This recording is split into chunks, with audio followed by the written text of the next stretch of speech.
Assalamualaikum warahmatullahi wabarakatuh. Kembali lagi ke Ejal Channel.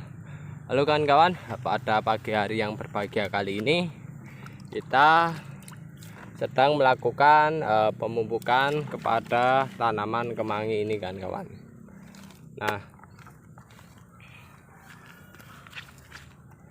pemupukan ini sebenarnya kita lakukan tujuannya agar tanaman kemangi selalu mendapat suplai unsur hara yang dimana cukup untuk pertumbuhan maupun perkembangbiakan ya dari tanaman yang kita budidayakan, terutama tanaman kemangi ini kawan-kawan, semacam itu.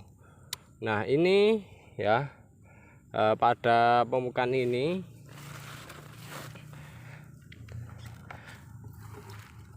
itu kita menggunakan pupuk namanya pupuk semi organik.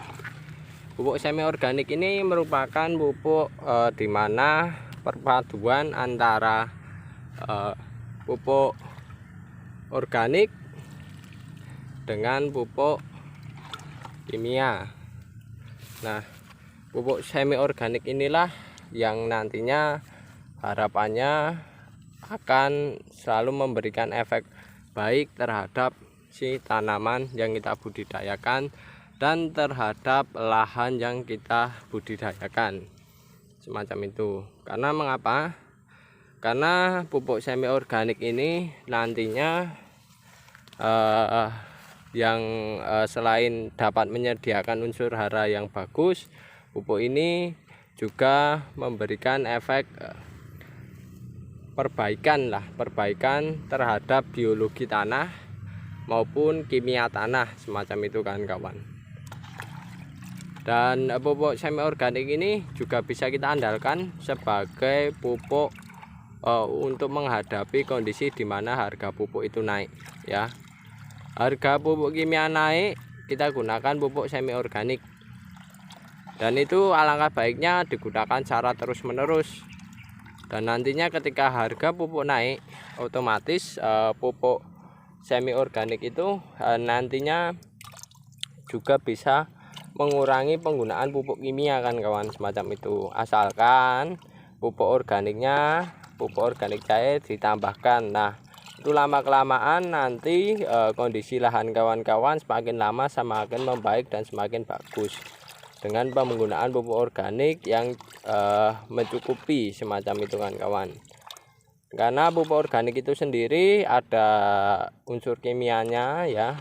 Unsur kimianya maksudnya unsur hara yang tersedia di pupuk organik itu sendiri, dan juga ada mikroorganisme yang dapat membantu tanaman ya dengan cara bersimbiosis dengan akar tanaman yang kita budidayakan, semacam itu. Dan pemberian pupuk ini efeknya yang dirasakan tidak hanya pada tanaman kemangi saja ya, tidak hanya pada tanaman kemangi saja, melainkan tanaman di sekitar kemangi ya, semacam ini ya. Nah, di sekitar kemangi pupuk ya, semacam tanaman cabai ini itu juga memperoleh efek yang bagus ya setelah pemberian pupuk semi organik ini terhadap tanaman kemangi. Karena sudah terbukti tanaman cabai ya, cabai yang ditumbang sarikan dengan kemangi ini itu pertumbuhannya cukup bagus, cukup cepat ya, dan alhamdulillah ya lumayan cabainya bagus lah, semacam itu kan kawan. Tidak mudah terkena penyakit ya, dan juga pertumbuhannya bisa maksimal ini kan kawan, semacam itu. Dan itu pun menjadikan dalam budidaya itu nantinya harapannya hasil dari tanaman cabai itu sendiri juga bisa maksimal, semacam itu kan kawan. Dan pada prinsipnya kenapa pemupukan ini juga bisa memberikan efek pada cabai itu, pada dasarnya ketika kita memberikan pupuk terhadap tanaman kemangi ini pastinya ada beberapa unsur hara yang tidak mampu atau istilahnya tidak diterima oleh si kemangi ini, sehingga unsur hara tersebut itu nantinya tidak diserap oleh tanaman kemangi tersebut. Nah, ketika tidak diserap oleh ini, nantinya si akar cabai itu lama-kelamaan kan merambat mencari unsur hara. Nah, ketika pada posisi yang berdekatan semacam ini, kawan-kawan, itu biasanya akar cabai akan mendekati arah unsur hara, dan disitulah tanaman cabai menyerap unsur hara. Dan ketika penyerapan unsur hara tersebut, maka nantinya diolah si tanaman cabai, dilakukan proses fotosintesis dan diberikan pada bagian-bagian seluruh tanaman, sehingga mereka akan memperlihatkan respon ya terhadap pemberian pupuk yang dimana kita berikan pada si tanaman cabai. Dan alhamdulillahnya responnya untuk saat ini tanaman cabai tumbuhnya secara bagus. Nah, itulah mengapa kita memiliki peranan penting ya dalam melakukan proses penanaman secara tumpang sari ya. Jadinya pupuk yang tidak bisa diserap si tanaman yang kita budidayakan nantinya bisa diserap oleh tanaman yang lainnya, semacam itu kan kawan. Dan begitu pula sebaliknya, jika ada pupuk yang tidak diserap oleh si tanaman cabai, tidak mampu diserap oleh tanaman cabai, kemangi pun juga bisa menyerap unsur hara yang tidak mampu diserap oleh si tanaman cabai tersebut. Nah, di sisi lain, tumpang sari selain memberikan efek terhadap itu kan kawan ya, keuntungan dalam pemupukannya dan efek terhadap tanamannya yang cukup bagus, juga tumpang sari itu bisa mengendalikan hama kawan-kawan. Nah, mengendalikan hama ini juga merupakan sebuah keuntungan ya dari selain pemupukan.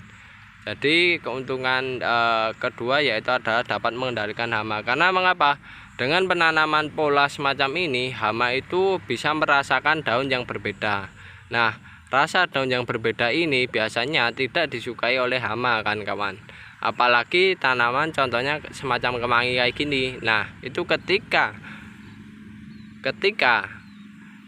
ada hama yang menyerang tanaman cabai, pastinya ya ketika sudah makan kemangi rasanya tidak enak, mereka kapok dan tidak mau kembali ke tanaman cabai tersebut. Dan hasilnya alhamdulillah untuk hamanya masih tetap ada ya, tapi tidak banyak kan kawan. Beda kalau kawan-kawan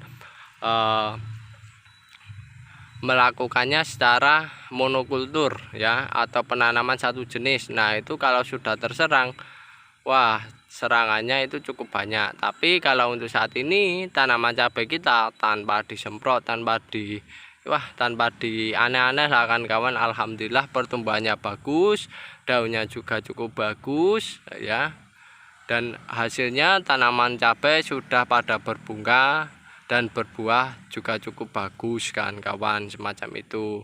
Dan itulah yang kami sukai ya, biaya produksinya bisa ditekan serendah-rendahnya. Dan biasanya tanaman cabai itu kan terkenal dengan biaya produksi yang cukup mahal karena penggunaan obat-obatan yang cukup lumayan menguras dompet kan kawan, semacam itu. Dan itu langkah yang bisa kita lakukan yaitu dengan cara pengendalian, dengan cara melakukan penanaman secara tumpang sari. Nah, ini akan memberikan efek tersendiri bagi tanaman cabai maupun tanaman kemang itu sendiri kan kawan. Dan oh ya kan kawan, tumpang sari ini semisal jika ada dua tanaman kayak gini, biasanya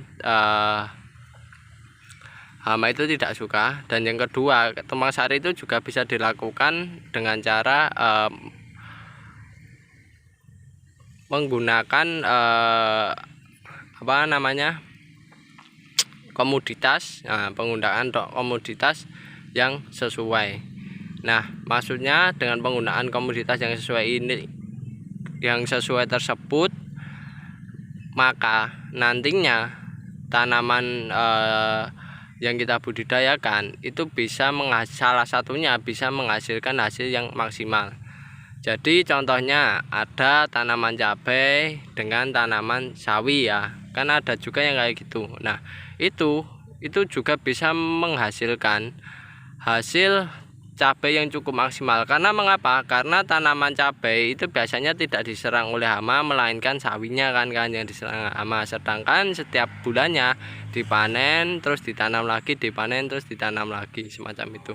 Sehingga bisa istilahnya bisa mengkorbankan salah satu ya, daripada tanaman cabainya terserang secara keseluruhan, semacam itu kan kawan. Sehingga hasilnya bisa lebih maksimal.